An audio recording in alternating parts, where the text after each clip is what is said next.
ममता बनर्जी आज धरने पर क्या बैठी, पूरा का पूरा टीएमसी कुनबा धरने पर बैठा हुआ नजर आया। क्या महिलाएं क्या पुरुष सभी ममता बनर्जी के इस धरने का समर्थन करते हुए नजर आए और बीजेपी पर, चुनाव आयोग पर कड़ी टिप्पणी ये कहते हुए कि कोई कितना भी जोर लगा ले लेकिन पश्चिम बंगाल में तो दीदी ही हैट्रिक लगाने वाली हैं। उनका जोश एक तरफ, लेकिन दूसरी तरफ भारतीय जनता पार्टी ममता बनर्जी के इस धरने को लेकर उन पर लगातार तीखा हमला कर रही है। बीजेपी का कहना है कि दरअसल दीदी बंगाल से जाने वाली हैं, इसीलिए वो धरने की प्रैक्टिस कर रही हैं।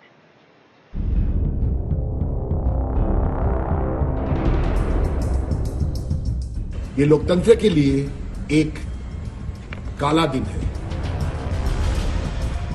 धरना बैठिए, आगे भी धरना बैठना पड़ेगा, उसको प्रैक्टिस करें। चुनाव आयोग के खिलाफ ममता बनर्जी 3 घंटे के धरने पर बैठी तो ममता के विरोध के इस तरीके पर भी सियासी तकरार शुरू हो गई।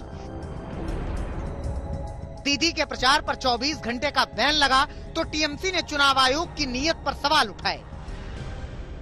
इलेक्शन कमीशन जो काम कर रहा है, इतिहास में भारतवर्ष की सन 1952 से जो इलेक्शन हो रहा है, आज तक कोई इलेक्शन कमीशन इस तरह जो पार्टी है पावर में दिल्ली में उसका सपोर्ट कर रहा है, ये हम लोग देखा नहीं। मैं भी 58 इयर्स पॉलिटिक्स में है, हमने भी नहीं देखा।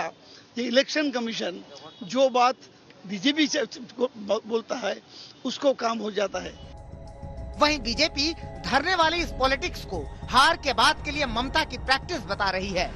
जिंदगी भर धरना बैठिए, आगे भी धरना बैठना पड़ेगा, उसको प्रैक्टिस करें। कल ममता बनर्जी के प्रचार पर बैन के ऐलान के बाद ही वार पलटवार का ये दौर शुरू हो गया था। चुनाव आयोग के इस एक्शन के बाद टीएमसी नेताओं ने इसे लोकतंत्र के लिए काला दिन बताया था। वो कुछ भी कर सकते हैं, फर्क नहीं होगा, लेकिन आज लोकतंत्र के लिए काला दिन है और चुनाव आयोग ये कॉम्प्रोमाइज्ड है, ये एक्सपोज्ड है। हालांकि चुनाव आयोग को लेकर टीएमसी नेताओं के हमलों का ये कोई नया दौर नहीं है। बंगाल में चुनाव की शुरुआत के बाद से ही ये आयोग ममता बनर्जी के निशाने पर है।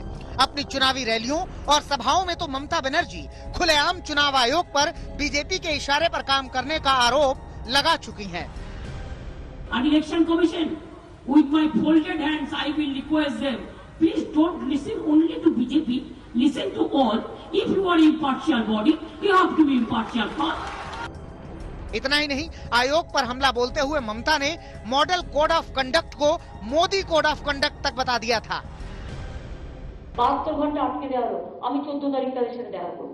72 ঘন্টা আটকে দিয়েছে, okay I be waiting for 72 hours only because of the MCC. Though I think that MCC টা এখন হয়ে গেছে BJP code of conduct, BCC। এটা এখন বিজেপি কোড অফ কন্ডাক্ট হয়ে গেছে, তারা যা বলছে তাই করছে।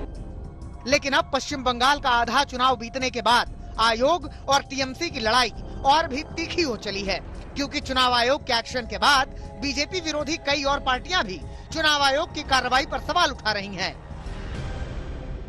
ममता दीदी के ऊपर ही बैन क्यों, ये सवाल लोगों के मन में उठ सकता है। ऐसे ओरिजिनल महाभारत में जो युद्ध खेला गया था उसमें भी नियमों का पालन नहीं हुआ था, सबको मालूम है। जो शिखंडी है उनके आड़ में भी युद्ध जीता था, तो पश्चिम बंगाल में ये शिखंडी कौन है जिसके आड़ में कोई युद्ध जीतना चाहता है। कई वर्षों से हम लोग लगातार देख रहे हैं कि चुनाव आयोग लगता है कि वो सरकार के एक संस्था के रूप में काम कर रहा है, निष्पक्ष नहीं है। तो ये स्थिति जो उत्पन्न हुई है बहुत ही अफसोसनाक है, क्योंकि हमारे लोकतंत्र के लिए ये खतरनाक है। नंदीग्राम में पैर में चोट लगने के बाद जब ममता बनर्जी प्रचार के लिए सामने आई थी तो खुद को घायल शेरनी बताते हुए बीजेपी के खिलाफ हुंकार भरी थी।